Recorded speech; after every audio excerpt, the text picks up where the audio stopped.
Bismillahirrahmanirrahim. Alhamdulillahirabbil alamin wassalatu wassalamu ala asyrafil mursalin nabiyina Muhammadin wa ala alihi wa sahbihi wa man tabi'ahum bi ihsanin ila yaumiddin. Amma ba'd. Ayyuhal ikhwatul akhawat rahimakumullah. Kembali kita buka kitab Syama'ilun Nabi sallallahu alaihi wasallam atau kitab Asy-Syama'il Al-Muhammadiyah yang ditulis dan diriwayatkan oleh Al-Imam At-Tirmidzi rahimahullahu taala, dan sampai bahasanya dalam bab yang ke-52, yaitu babun ma jaa fi aisyin Nabi sallallahu alaihi wasallam, bab mengenai kehidupan Rasulullah sallallahu alaihi wasallam. Bab kehidupan Rasulullah sallallahu alaihi wasallam. Sebagaimana dah kita sebutkan, dan ini pernah kita bacakan sebagian hadis-hadisnya pada pertemuan sebelumnya. Dan ini adalah ibarat yakni bab yang diulang oleh penulis di sini rahimahullahu taala. Dan di sini Al-Imam Tirmidzi rahimahullahu taala lebih memperbanyak riwayat-riwayat hadis yang ada di sini. Itu karena tadi kita sebutkan beliau mengulang. Jadi pernah beliau tulis bab ini di kitab ini pada bab yang ke-9. Pada bab yang ke-9 beliau pun tulis bab yang sama. Cuma di situ hanya 2 hadis saja yang beliau tulis. Di sini lebih banyak daripada hadis yang ada dalam bab yang ke-9. Jadi ini sekali lagi menunjukkan kehidupan Rasulullah sallallahu alaihi wasallam, bagaimana sederhananya kehidupan beliau alaihi salatu wassalam. Dan sebagaimana kita sampaikan, sepatutnya bagi umat beliau alaihi salatu wassalam untuk mengikuti kehidupan beliau sallallahu alaihi wasallam, walaupun mereka mampu untuk mewah-mewahan misalnya, walaupun mampu untuk membeli apa saja keperluan mereka. Jadi sekali lagi ayyuhal ikhwatul akhawat semuanya. Jadi kalau dah kita memperhatikan kehidupan Rasulullah sallallahu alaihi wasallam ini sangat-sangat sederhana beliau alaihi salatu wassalam. Yakni dalam hadis yang pertama dalam bab ini pernah kita sebutkan, beliau sallallahu alaihi wasallam sebagaimana yang diriwayatkan oleh An-Nu'man ibn Bashir, beliau menyebutkan di situ, alastum fi ta'amin wa syarabin ma syi'tum laqad ra'aitu nabiyakum wa ma yajidu minad daqali ma yamla'u batnahu. Jadi itu yang beliau sebutkan di situ. Kata Nu'man ibn Bashir, bukankah kamu semua dapat makan dan minum dengan sesuka hati? Aku pernah melihat Rasulullah SAW tidak mempunyai apapun untuk mengisi perut beliau, termasuk kurma yang kering. Ini sebagian hadis yang menunjukkan bagaimana sederhananya kehidupan beliau alaihi salatu wassalam. Dan terakhir hadis yang panjang, riwayat yang menyebutkan kisah Abu Bakar dan Umar keluar ingin berjumpa dengan Rasulullah sallallahu alaihi wasallam. Kemudian Rasulullah SAW mengatakan kepada beliau, kepada Abu Bakar dan Umar, merasakan lapar. Yakni beliau tidak memiliki makanan di rumahnya. Jadi sekali lagi menunjukkan sederhana kehidupan beliau SAW. Padahal beliau seorang pemimpin tertinggi kaum muslimin. Padahal sekali lagi beliau sebagai pemimpin tertinggi kaum muslimin, seandainya beliau ingin kemewahan, ingin kehidupan dunia ini, pasti mudah. Yakni sahabat-sahabat beliau alaihi salatu wasallam siap untuk memberikan beliau apa yang beliau inginkan, tapi beliau pilih yakni akhirat, kehidupan yang lebih abadi. Dan itu yang sering kita baca di dalam Al-Quran, dan sering kita baca peringatan-peringatan tersebut, bahwa akhirat itu adalah darul qarar, yaitu tempat yang tetap abadi. Ayyuhal ikhwatul akhwat semuanya, kita langsung masuk ke hadis berikutnya, yaitu hadis berapa itu? Hadis Sa'ad bin Abi Waqqas dalam buku terjemah ini hadis 358, dalam kitab aslinya 373.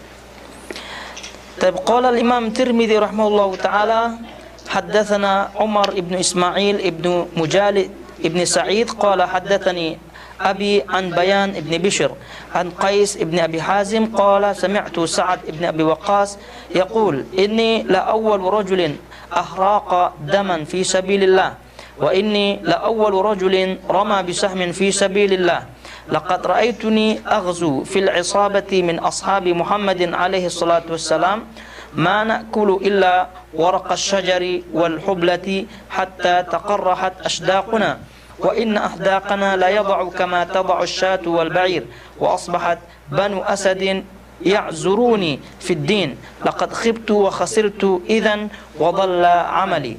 Nah, hadis ini sahih tentunya, riwayat Bukhari dan Muslim. Di situ disebutkan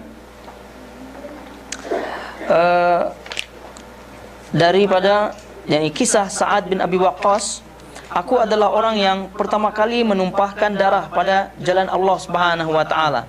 Ini tentu fi sabilillah, yaitu perang yang pertama kali diadakan atau disyariatkan di dalam Islam. Beliau yang paling pertama kali. Aku adalah orang yang pertama melemparkan anak panah pada jalan Allah. Beliau ini adalah salah satu di antara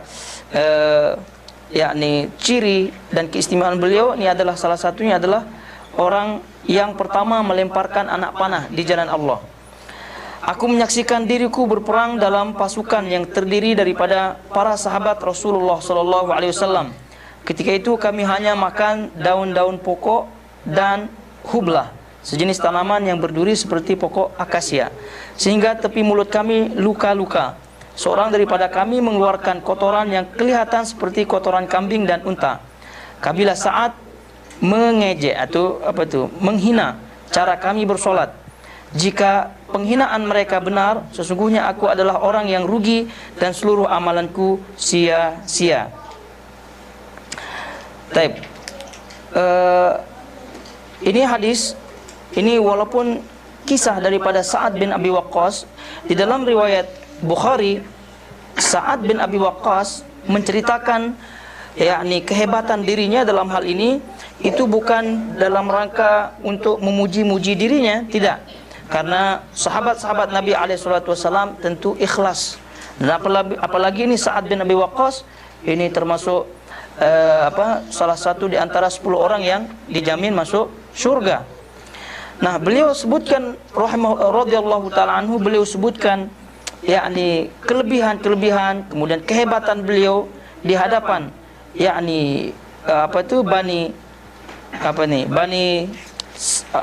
siapa yang kabilah Sa'ad, Bani atau kabilah Sa'ad di sini, yaitu beliau menyebutkan kehebatan beliau karena Bani Sa'ad menghina, merendahkan beliau, yaitu dengan cara menghina atau merendahkan, menganggap remeh cara solatnya Sa'ad bin Abi Waqqas.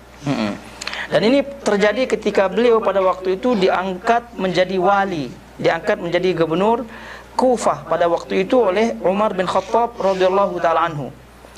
Nah, orang-orang Kufah pada waktu itu yang diwakili oleh Bani Sa'ad ini melaporkan keadaan tersebut kepada Umar bin Khattab dengan mengatakan bahwa Sa'ad bin Abi Waqqas solatnya tidak betul. Itu kata report mereka, orang-orang Kufah kepada Umar bin Khattab. Lalu Umar bin Khattab radhiyallahu taala anhu mendengar laporan tersebut, beliau lekas kemudian mengganti Sa'ad bin Abi Waqqas dengan Ammar bin Yasir sebagai gubernur Kufah.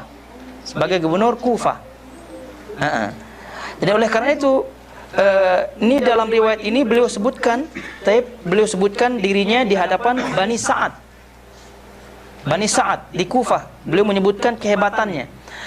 Nah, pada waktu itu Umar memanggil Sa'ad bin Abi Waqqas.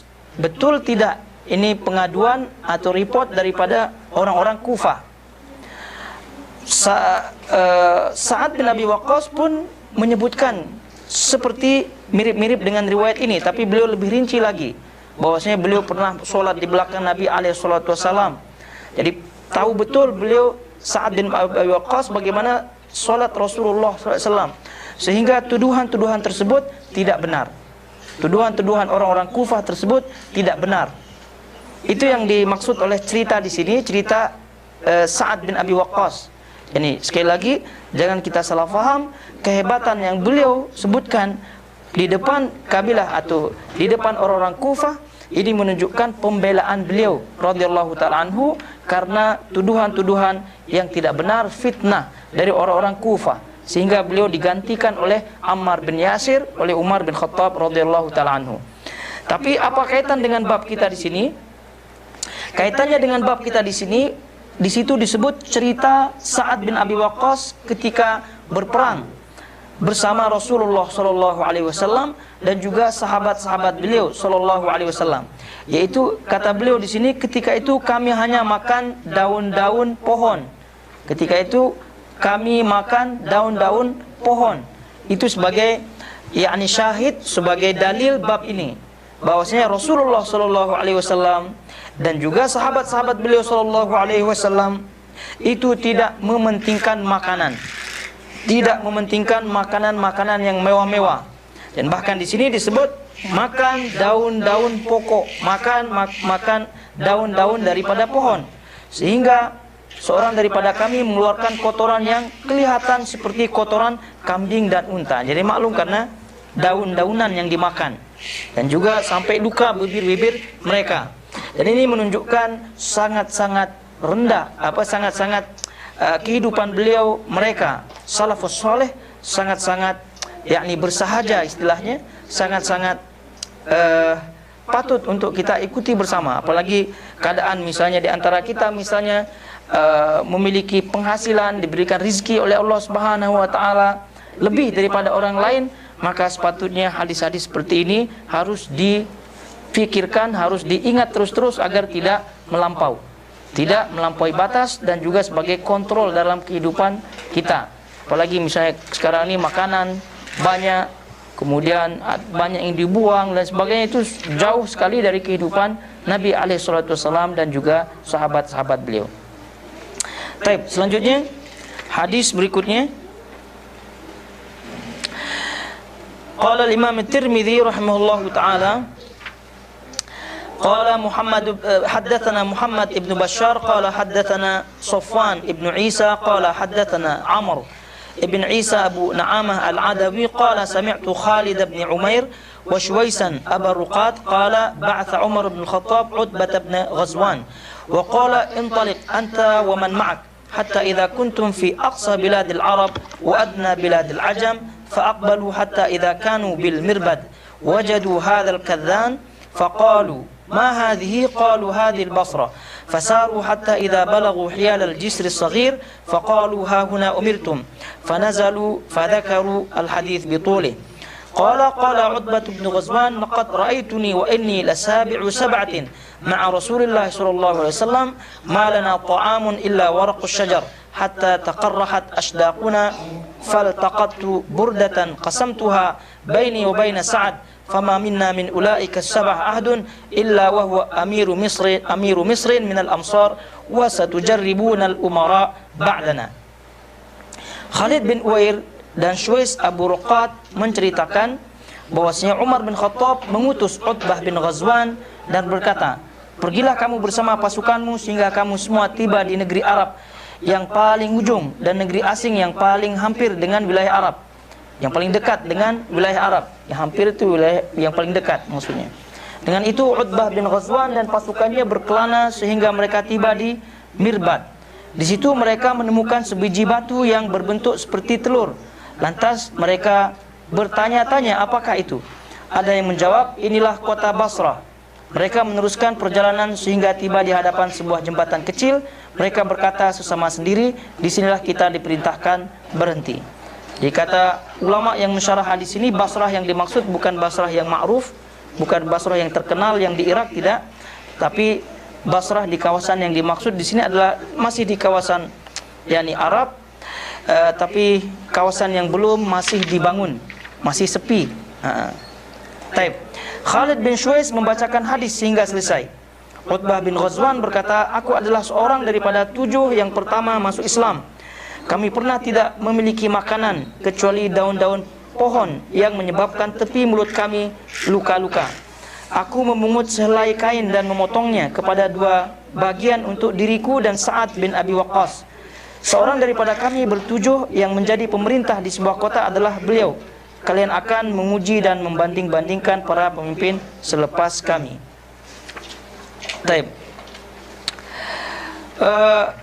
Hadis ini mirip dengan hadis Sa'ad bin Abi Waqqas yang menunjukkan sederhana makanan beliau, sehingga beliau memakan yaitu daun-daun pohon. Nah, taib. Jadi di sini apa itu? Terjemahnya di sini apa yang disebut di sini apa tadi? Di sini seorang daripada kami ber-7 yang menjadi pemerintah di sebuah kota adalah beliau. Nah, ini sepertinya kurang tepat terjemahnya nih. Fama minna min ulaika sabah ahdun illa wa huwa amiru misrin minal amsar. Jadi terjemahnya yang tepat ini adalah tidaklah ada di antara kami yang 7 itu kecuali semuanya menjadi pemimpin. Bukan satu orang saja. Paham tidak nih? Nah, jadi kalau menurut terjemahnya ini, seorang daripada kami ber-7 yang menjadi pemerintah di sebuah kota adalah beliau, yaitu Sa'ad bin Abi Waqqas. Tapi yang kalau kita lihat teks Arabnya ini, fama minna min ulaika sab'atu ahadun illa wa huwa amiru misrin minal amsar. Jadi tidaklah ada di antara kami yang 7 ini kecuali melainkan menjadi pemimpin di antara kota-kota yang ada. Wa satujarribunal umara ba'dana. Kemudian baru pemimpin-pemimpin seperti kami akan merasakan apa yang kami rasakan, yaitu cerita beliau ini tentu ketika beliau menjadi pemimpin mendapatkan kemewahan, mendapatkan kemampuan untuk mendapatkan apa yang mereka inginkan. Tapi ini cerita beliau ini mengingatkan masa-masa lalu beliau ketika beliau bersama sahabat-sahabat Nabi SAW, bersama Rasulullah SAW. Jadi betapa jauhnya kehidupan beliau dahulu bersama Rasulullah SAW dan sahabatnya, dan ketika sekarang menjadi pemimpin. Itu maksudnya. Dan ini sekali lagi beliau sebutkan supaya menjadi kontrol, agar tidak berlebihan dalam kehidupan ini. Berlebihan dalam tempat tinggal, berlebihan dalam pakaian, berlebihan dalam makanan, ya berlebihan dalam seluruh urusan dunia. Dan itu sekali lagi tidak dibenarkan. Baik. Itu hadis yang sekarang kita hadis ke 360. Hadis ke 360.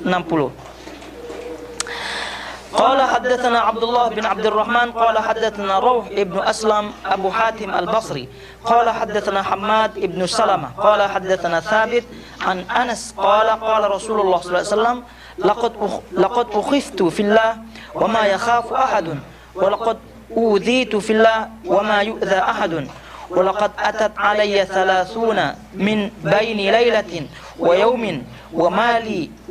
ومالي ولبلال طعام يأكله ذو كبد إلا شيء يواريه إبط بلال. Baik. Hadis ini disebutkan oleh ulama, ada perawi yaitu Aslam Abu Hatim Al-Basri. Di situ Aslam Abu Hatim Al-Basri ini dhaif, perawi yang dhaif. Tapi di dalam riwayat Imam Ahmad itu ada perawi-perawi lain yang menguatkan riwayat ini, yang menguatkan riwayat daripada Aslam Abu Hatim Al-Basri. Jadi Aslam Abu Hatim Al-Basri riwayatnya dhaif, tapi disebutkan oleh ulama dalam riwayat Imam Ahmad ada di antara perawi-perawi, di antaranya Waqi' dan lain-lain yang menguatkan periwayatan Aslam Abu Hatim Al-Basri, sehingga hadis ini naik derajatnya. Baik. Di situ Anas bin Malik mengatakan Rasulullah SAW berkata, aku pernah ditakut-takutkan dengan berbagai ancaman oleh kaum musyrikin karena menyampaikan agama Allah. Tidak ada seorang pun yang pernah merasakan ditakutkan seperti aku. Aku juga pernah disakiti karena Allah, dan tidak seorang pun yang pernah disakiti seperti aku. Aku dan Bilal pernah tidak memiliki makanan yang layak dimakan oleh manusia selama 30 hari dan 30 malam berturut-turut. Apa yang ada hanyalah sedikit makanan yang disimpan oleh Bilal di bawah lengannya. Yaitu ini menunjukkan sekali lagi bagaimana bentuk kehidupan Rasulullah sallallahu alaihi wasallam. Jadi perhatikan nih, salasuna min baini lailatin wa yaumin. Jadi 30 hari beliau tidak pernah merasakan yakni makanan-makanan yang betul-betul untuk mengenyangkan, yakni kecuali sedikit saja. Dan ini sekali lagi ayyuhal ikhwatul akhwat, ini hadis-hadis sekali lagi mengingatkan kepada kita betapa besar nikmat Allah Subhanahu wa taala kepada kita, dan kita ingatkan diri kita masing-masing betapa banyak tanggung jawab nanti di hadapan Allah Subhanahu wa taala ketika Allah bertanya kepada kita tentang nikmat-nikmat ini. Dan telah lalu hadis-hadis yang menyatakan bahwasanya kita akan ditanyakan oleh Allah Subhanahu wa taala seluruh nikmat-nikmat yang kita rasakan. La tus'alunna yauma idzin 'anil na'im, dalam surah At-Takatsur. Baik, hadis berikutnya hadis Anas bin Malik juga.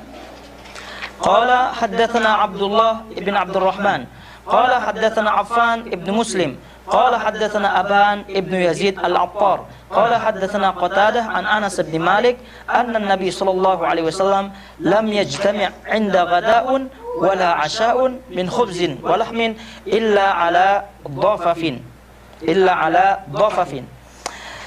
Anas bin Malik menceritakan Rasulullah SAW tidak pernah makan roti dengan daging dalam satu masa pada waktu siang ataupun malam, kecuali apabila beliau makan bersama orang lain. Dan hadis ini telah lalu di bab yang ke-9 yang menunjukkan bahwasanya Rasulullah SAW itu tidak pernah merasakan seperti itu.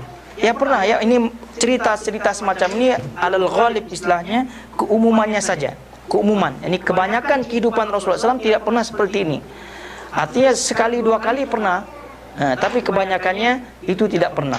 Kecuali makan bersama orang lain. Ini kalau beliau dijemput, misalnya diundang, atau ada sahabat-sahabat yang lain makan bersama beliau, ini kata ulama menunjukkan berkahnya Rasulullah SAW.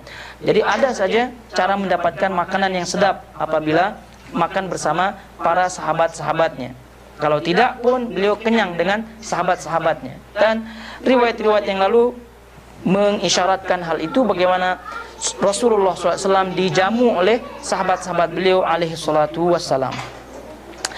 Taib. Selanjutnya qala Abdullah qala ba'duhum huwa kathratul aidi, yaitu riwayat ini mensyarah apa yang dimaksud dengan ala dhafafin. Masih dalam riwayat Anas bin Malik, hadis 361 dalam buku terjemah ini masih. Tapi Imam Tirmidzi mengatakan sebagai syarah hadisnya. Abdullah bin Abdurrahman, guru kepada Imam Tirmidzi, berkata, sebagian pakar hadis dan pakar bahasa berpendapat maksud ad-dhafaf yang dalam hadis tersebut, ad-dhafaf ialah tangan yang banyak, yaitu tangan tetamu yang datang makan. Nah, jadi makan bersama orang lain, bersama para sahabatnya, baru beliau merasakan hal yang agak sedap. Taib. Selanjutnya hadis terakhir daripada bab ini.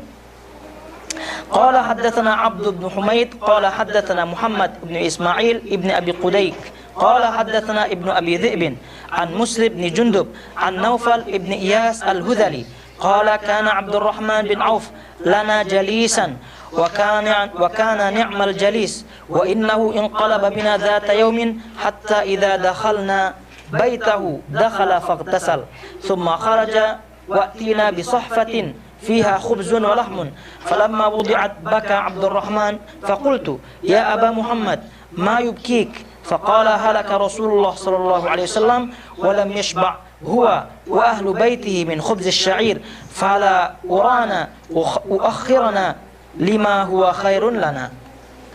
Ini hadis daripada Abdurrahman bin Auf menceritakan dirinya dan juga keadaan dirinya dengan Rasulullah SAW. Naufal bin Iyas al-Hudhali berkata, Abdurrahman bin Auf merupakan sahabat kami. Beliau adalah sebaik-baik sahabat. Pada suatu hari kami pulang bersama dan singgah di rumahnya. Beliau masuk lalu mandi. Apabila selesai, beliau menghidangkan roti dan daging dalam dulang atau nampan yang besar untuk kami. Ketika menghidangkan, Abdurrahman bin Auf menangis. Aku pun bertanya kepadanya, wahai Abu Muhammad, kunyah daripada Abdurrahman bin Auf, apa yang menyebabkan kamu menangis? Beliau menjawab, sehingga beliau wafat, Rasulullah SAW dan keluarga beliau tidak pernah kenyang memakan roti dan daging selama 2 hari berturut-turut. Jadi hadis ini disebutkan oleh ulama, Naufal bin Iyas al-Hudhali ini periwayatannya atau perawi yang dhaif. Naufal bin Iyas al-Hudhali ini adalah salah seorang perawi yang dhaif, sehingga hadis dengan lafaz yang ini taraf hadisnya dhaif. Tapi lafaz yang lain menguatkan. Lafaz yang lain menguatkan daripada Imam Bukhari, yang diriwayatkan oleh Imam Bukhari. Riwayat Imam Bukhari menyebutkan bahwasanya Abdurrahman bin Auf ini daripada riwayat Imam Bukhari, dan ini sekaligus sebagai riwayat pendukung, riwayat penyokong daripada hadis ini. Sebab tadi kita sebutkan hadis ini riwayatnya dhaif karena Naufal bin Iyas al-Hudhali ini perawi yang dhaif. Di dalam riwayat Bukhari, Abdurrahman bin Auf mengatakan, utiya yauman bi ta'amihi. Pada suatu hari Abdurrahman bin Auf dihidangkan makanan. Faqala, lalu ia mengatakan, setelah di depannya ada hidangan makanan, kemudian Abdurrahman bin Auf mengatakan, qutila Mus'ab ibnu Umair wa kana khairan minni. Mus'ab bin Umair telah mati syahid, terbunuh mati syahid, dan beliau, kata Abdurrahman bin Auf, dan beliau yakni Mus'ab bin Umair lebih baik daripada aku. Kemudian falam yujad lahu ma yukaffanu fihi illa burdah. Dan ketika beliau mati, beliau tidak mendapatkan kain kafan untuk mengkafani mayatnya, kecuali sehelai kain saja. Padahal Mus'ab bin Umair, kata Abdurrahman bin Auf, itu lebih utama daripada aku. Wa qutila Hamzah au rajulun akhar khairun minni. Dan Hamzah bin Abdul Muttalib dan juga sahabat-sahabat Nabi yang lain pun ikut terbunuh pada waktu itu, pada perang Uhud. Mereka lebih baik daripada aku. Falam yujad lahu ma yukaffanu fihi illa burdah. Mereka pun tidak mendapatkan kain kafan yang lengkap untuk mengkafani mayatnya kecuali sehelai saja. Laqad khasyitu an yakuna qad ujjilat lana thayyibatuna fi hayatina dunya summa ja'ala yabki. Sungguh setelah beliau menceritakan, mengingat-ingat masa lalunya dengan sahabat-sahabat Nabi SAW yang lain, lalu Abdurrahman bin Auf mengatakan, aku takut seandainya makanan-makanan dan kenikmatan-kenikmatan yang ini hanya kita dapatkan di dunia saja, artinya tidak didapatkan di akhirat. Lalu beliau yabki, lalu beliau menangis karena beliau takut, karena ini makanan kalau sampai hanya didapatkan di dunia saja, itu sangat rugi, sehingga beliau wajar menangis.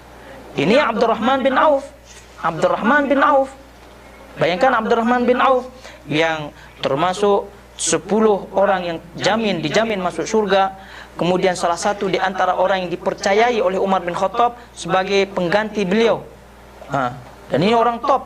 Beliau mengakui kehidupannya, yakni kehidupan setelah kehidupan sahabat-sahabat Nabi SAW, beliau sepertinya berada di level yang mewah gitu, sehingga orang-orang yang mendahului beliau meninggal dunia daripada Mus'ab bin Umair, kemudian Hamzah bin Abdul Muttalib dan lain-lain, mereka itu lebih baik daripada Abdurrahman bin Auf, tapi kehidupannya sangat sederhana. Nah, beliau takut, tadi kita sebutkan, jangan sampai nikmat-nikmat yang ada sekarang ini hanya beliau dapatkan di dunia saja. Wal'iyadzubillah, jangan sampai kita mendapatkan nikmat ini di dunia saja. Dan jangan sampai dunia ini menjadi ujian dan istidraj bagi kita. Karena ingat, ujian ini ada dua, ada ujian kesenangan, ada ujian keburukan. Kebanyakan orang itu hanya melihat ujian keburukan saja, tapi dia tidak melihat, tidak sadar bahwa dia telah diuji oleh Allah Subhanahu wa taala atau sedang diuji dengan kesenangan. Dengan kesenangan. Dan itu yang tidak banyak disadari oleh manusia. Padahal itu yang sangat-sangat mematikan, itulah yang disebut dengan istidraj. Yaitu sengaja Allah Subhanahu wa taala kasih dan kasih supaya dia lupa. Sehingga apa yang mereka dapatkan di dunia ini hanya sebatas dunia saja dan tidak mendapatkan di akhirat. Wal'iyadzubillah. Sehingga wajar Abdurrahman bin Auf menangis ketika melihat nikmat-nikmat yang ada di hadapannya. Baik, ayol ikhwah, ayatul akhawat semuanya, selesai sudah bab yang ke-52 dari kitab kita ini. Kemudian kita menuju ke bab yang ke-53. Bab yang ke-53. Jadi sepertinya ini sudah kita menghampiri lembaran-lembaran terakhir daripada kitab kita ini. Tapi bab yang ke-53 ini disebut babun ma jaa fi sinni Rasulillah sallallahu alaihi wasallam. Bab mengenai tentang usia, umur Rasulullah sallallahu alaihi wasallam. Umur Rasulullah sallallahu alaihi wasallam telah diisyaratkan di bab-bab pertama dalam kitab kita ini. Dan itu yang pernah kita isyaratkan, khilaf ulama di situ. Ada yang menyebutkan 60, ada yang menyebutkan 63, ada yang menyebutkan 65. Itu. Di sini oleh sebab itu Imam Tirmidzi rahimahullahu taala menyebutkan riwayat-riwayat tersebut. Riwayat-riwayat tersebut. Dan pernah kita sebutkan riwayat yang sahih, dan itu riwayat yang banyak yang sahih menunjukkan bahwasanya umur Rasulullah sallallahu alaihi wasallam itu 63 tahun. 63 tahun. Sebagaimana umur Abu Bakar dan juga umur Umar bin Khattab radhiyallahu taala anhu. Baik. Dan kita ingatkan bahwasanya umur umat Nabi sallallahu alaihi wasallam ini tidak jauh-jauh daripada 60 sampai 70 tahun. Dan itu yang beliau sebutkan sendiri, a'maru ummati ma baina 60 wa 70 wa aqalluhum man yajuzu dzalika. Ini hadis riwayat Imam Tirmidzi dan dihasankan oleh Syekh Al-Albani rahimahullahu taala. Yaitu umur umatku, kata beliau sallallahu alaihi wasallam, antara 60 sampai 70 tahun. Dan sedikit di antara mereka yang melampauinya, yang melebihi 70.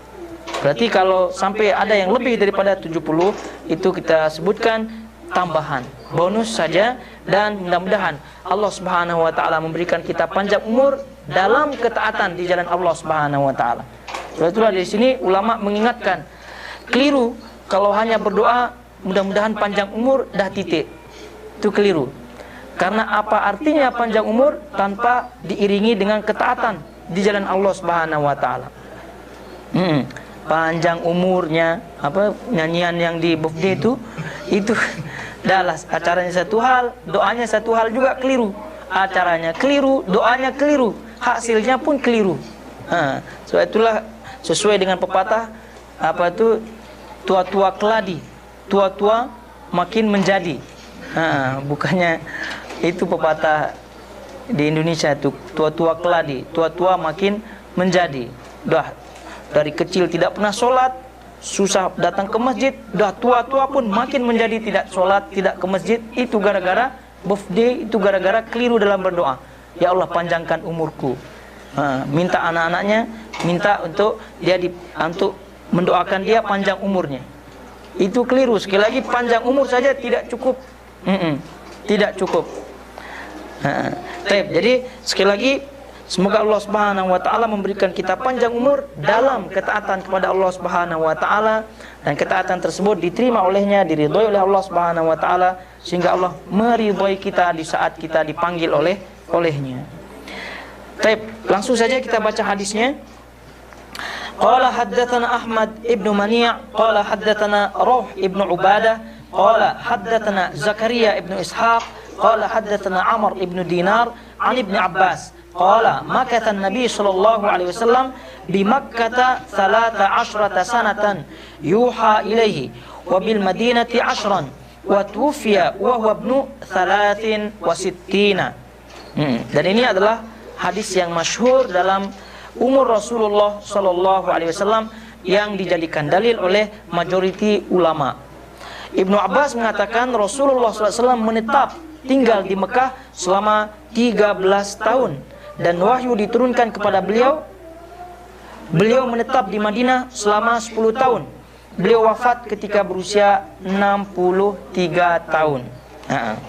Jadi ini dah jelas hadisnya daripada riwayat Ibnu Abbas. Terus kenapa terjadi perselisihan riwayat mengenai umur Rasulullah sallallahu alaihi wasallam? Jadi perselisihan riwayat itu tidak disebutkan berapa umur Rasulullah sallallahu alaihi wasallam ketika Rasulullah sallallahu alaihi wasallam diangkat menjadi rasul dan sebelum hijrahnya itu. Jadi oleh sebab itu ulama di sini menyebutkan wa inna makhtalafu fi muddati mukthihi fi Makkah ma bainal bi'tsati wal hijrah. Jadi sebab ikhtilaf perselisihan pendapat di situ karena tidak disebutkan berapa lama Rasulullah SAW, berapa umurnya Rasulullah SAW ketika beliau SAW diangkat menjadi nabi sampai ke hijrah. Itu yang khilaf di situ umurnya. Maka ada yang menyebutkan 65, ada yang menyebutkan 63 karena ada perselisihan sedikit antara umur beliau sallallahu alaihi wasallam antara diangkat menjadi nabi dan beliau hijrah di situ. Tapi riwayat Ibnu Abbas ini adalah riwayat yang masyhur, sahih, Bukhari, Muslim, dan itu yang menjadi pegangan majoriti ulama dan itu yang sahih. Wallahu taala alam. Terus hadis berikutnya, haddatsana Husain ibnu Mahdi al-Basri qala haddatsana Abdul Razzaq an Ibnu Jurayj an Zuhri an Urwah an Aisyah anna Nabi sallallahu alaihi wasallam mata wa huwa ibnu 63 sana. 63 sana. Muawiyah bin Sufyan mengatakan, Muawiyah bin Abi Sufyan mengatakan, mata Rasulullah sallallahu alaihi wasallam wa huwa ibnu 63 sana. Rasulullah SAW wafat ketika berusia 63 tahun. Abu Bakar dan Umar juga pada umur 63 tahun. Pada tahun ini aku berusia 63 tahun. Itu hadis daripada Muawiyah bin Abi Sufyan. Jadi beliau di sini menceritakan dan mendukung hadis Ibnu Abbas yang awal tadi. Hadis Ibnu Abbas kan menyebutkan 63. Nah, Muawiyah pun menyebutkan 63 di sini. 63 tahun. Dan beliau menyebutkan di sini wa ana ibnu 63 sana. Dan pada tahun ini ketika beliau meriwayatkan ini, aku berusia 63 tahun. 63 tahun. Maksudnya apa? Harap-harap beliau meninggal 63 tahun atau kemungkinan beliau sudah mendekati ajalnya. Karena Abu Bakar 63 tahun, Umar 63 tahun, Nabi 63 tahun dan katanya aku sekarang 63 tahun. Artinya dah mendekati ajal. Tapi ternyata tidak. Beliau meninggal pada umur 86 tahun. 86 tahun. Ini hadis Muawiyah sebagai penyokong daripada hadis Ibnu Abbas tadi. Kemudian selanjutnya, qala haddatsana Ahmad ibnu Mani' wa Yaqub ibnu Ibrahim ad-Dawraqi qala haddatsana Ismail ibnu Ulayya an Khalid al-Hadza qala anba'ana Ammar maula ibn Abi Hash maula Bani Hashim qala sami'tu Ibnu Abbas yaqul tuwfiya Rasulullah sallallahu alaihi wasallam atau an Aisyah ya. Qala haddatsana Husain ibnu Mahdi al-Basri qala haddatsana Abdul Razzaq an Ibnu Jurayj an Az-Zuhri an Urwah an Aisyah anna Nabi SAW mata wa huwa ibnu 63 sana. Itu riwayat Aisyah. Kemudian tadi kita sebutkan riwayat Muawiyah tadi, kita ulangi hadisnya. Haddatsana Muhammad ibnu Bashar qala haddatsana Muhammad ibnu Ja'far an Syu'bah an Abi Ishaq an Amir ibn Sa'ad an Jarir an Muawiyah annahu sami'ahu yakhtubu qala mata Rasulullah sallallahu alaihi wasallam wa huwa ibnu 63 wa Abu Bakar wa Umar wa ana ibnu 63. Tadi dah kita sebutkan hadis Muawiyah. Sekarang hadis Aisyah. Rasulullah SAW wafat ketika beliau berusia 63 tahun. Berarti ini juga penyokong daripada hadis Ibnu Abbas yang awal. Sekarang hadis Ibnu Abbas yang selanjutnya. Haddatsana Ahmad ibnu Mani' wa Yaqub ibnu Ibrahim ad-Dawraqi qala haddatsana Ismail ibnu Ulayya an Khalid al-Hadza qala anba'ana Ammar maula Bani Hashim qala sami'tu Ibnu Abbas yaqul tuwfiya Rasulullah sallallahu alaihi wasallam wa huwa ibnu 65 sana. Hadis riwayat Ibnu Abbas yang ini hadis riwayat Imam Muslim. Hadis riwayat Imam Muslim. Taib. Berarti kalau hadis riwayat Imam Muslim berarti di sini sanadnya sahih. Taib. Katanya di sini Rasulullah SAW wafat pada usia 65 tahun. Ini yang menjadi muskilah. Oleh sebab itu ulama menyebutkan hadis ini menyelisih hadis yang lebih sahih daripada Ibnu Abbas. Karena ini hadis ini diriwayatkan oleh Imam Muslim, tidak diriwayatkan oleh Imam Bukhari. Kalau yang hadis riwayat yang awal tadi diriwayatkan oleh Imam Bukhari dan Muslim. Jadi muttafaq alaih. Nah, kalau kita melihat derajat hadis, itu yang paling tinggi nilai kesahihannya adalah yang diriwayatkan oleh Imam Bukhari dan Muslim, yang muttafaq alaih. Baru setelahnya di bawah yang diriwayatkan oleh Imam Bukhari. Baru setelahnya yang diriwayatkan oleh Imam Muslim. Baru setelahnya hadis-hadis yang sesuai dengan syarat keduanya. Baru yang di bawahnya sesuai dengan syarat Imam Bukhari. Baru selanjutnya riwayat sesuai dengan syarat Imam dan seterusnya. Jadi sekarang yang jadi masalah, riwayat ini adalah riwayat Imam Muslim dan menyelisihi riwayat muttafaq alaih. Jadi tadi kita sebutkan derajat kesahihan hadis yang paling tinggi adalah muttafaq alaih. Berarti kalau ada yang menyelisihi muttafaq alaih ini, berarti yang menyelisih itu tidak diterima. Jadi itu yang disebut oleh ulama. Jadi ini menyelisihi riwayat yang paling sahih, yang sahih yaitu muttafaq alaih. Baik.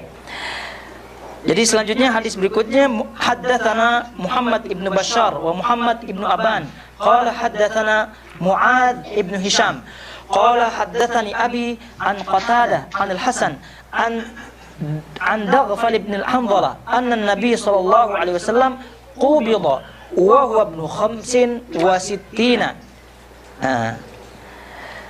Dari Daghfal bin Hanzalah berkata, Rasulullah sallallahu alaihi wasallam dicabut nyawanya ketika beliau berusia 65 tahun. Dan disebut di situ keterangan hadisnya ada, hadis ini bertaraf dhaif. Hadis ini bertaraf dhaif. Dan dalam kitab aslinya disebutkan di sini keterangan Imam Tirmidzi. Keterangan Imam Tirmidzi menyatakan qala Abu Isa, berkata Abu Isa At-Tirmidzi, wa Daghfalu, dan Daghfal yang disebut di sini la na'rifu lahu sama'an minan Nabi sallallahu alaihi wasallam. Kami tidak mengetahui beliau pernah mendengar langsung. Kami tidak pernah mengetahui beliau, yakni Daghfal, mendengar hadis dari Nabi sallallahu alaihi wasallam. Wa kana fi zamanin Nabi sallallahu alaihi wasallam rajulan. Dan Daghfal ini kata Al-Imam Tirmidzi adalah salah seorang yang pernah hidup di zaman Rasulullah sallallahu alaihi wasallam. Diperhatikan baik-baik, pernah hidup di zaman Rasulullah SAW tidak mesti pernah dengar. Tapi kalau pernah dengar dari Rasulullah SAW, itu sudah pasti hidup di zaman Rasulullah SAW. Dan ini adalah ketelitian ulama hadis. Ketelitian ulama hadis. Ini pada sahabat Nabi SAW, apalagi di yang lainnya. Jadi Daghfal ini hidup di zaman Rasulullah SAW, tapi tidak dipastikan apakah dia pernah dengar apa tidak daripada Rasulullah SAW. Ini sangat-sangat penting sekali. Oleh karena itu hadis ini dihukumi dhaif oleh ulama. Yakni menyelisihi, menyelisihi hadis-hadis yang sahih, menyelisihi hadis-hadis yang sahih. Hadis yang terakhir, قال حدثنا إسحاق بن موسى الأنصاري قال حدثنا معا حدثنا مالك بن أنس عن ربيعة بن أبي عبد الرحمن عن أنس بن مالك أنه سمعه يقول كان رسول الله صلى الله عليه وسلم ليس بالطويل البائن ولا بالقصير ولا بالأبيض الأمهق ولا بالآدم ولا بالجعد القطط ولا بالسبط بعثه الله تعالى على رأس 40 سنة فأقام بمكة 10 سنين وبالمدينة 10 سنين وتوفاه الله على رأس 60 سنة وليس في رأسه ولحيته 20 شعرة بيضاء. Hadis ini hadis sahih dan hadis yang pertama sekali dalam kitab Syama'il Nabi SAW, kitab Syama'il Al-Muhammadiyah, dalam bab yang pertama, hadis yang pertama ini. Artinya diulangi ini kenapa? Untuk menekankan bahwasanya yang sahih adalah hadis yang mengatakan umur Rasulullah SAW itu 63 tahun. Nah, tadi umur 63 tahun Rasulullah SAW, banyak sahabat-sahabat yang meriwayatkan. Tadi kita jumpai hadis Aisyah, kita jumpai hadis Ibnu Abbas yang sahih, tidak yang menyelisih tadi. Kemudian hadis Muawiyah, kemudian hadis Anas bin Malik ini.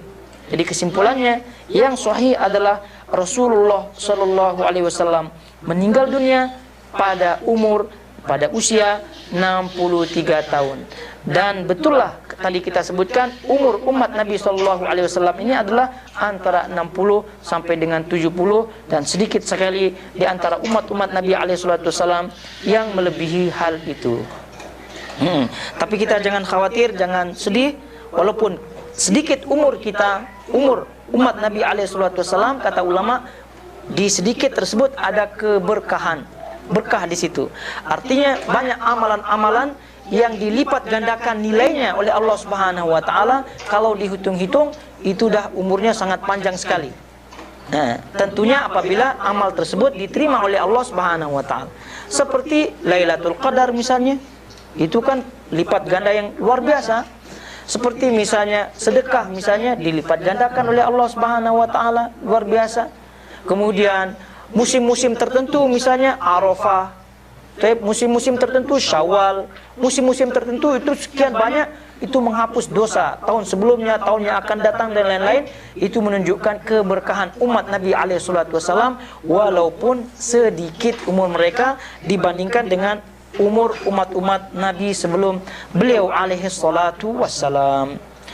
Ayo ikhwah itul akhwat rahimakumullah, kiranya sampai di sini bahasan kita pada majelis kali ini tidak tersisa dari kitab Asy-Syama'il Al-Muhammadiyah ini kecuali beberapa bab saja. Mudah-mudahan Allah Subhanahu wa taala memberikan kita taufik untuk menghabiskan bacaan dan syarah hadis ini, dan yang paling penting adalah kita diberikan taufik oleh Allah Subhanahu wa taala untuk mampu menjalankan dan mengamalkan sunnah Nabi SAW sebagaimana yang diinginkan oleh Rasulullah SAW sampai akhir hayat kita dan husnul khatimah. Wa sallallahu ala nabiyina Muhammad wa ala alihi wa sahbihi wasallam. Wassalamualaikum warahmatullahi wabarakatuh.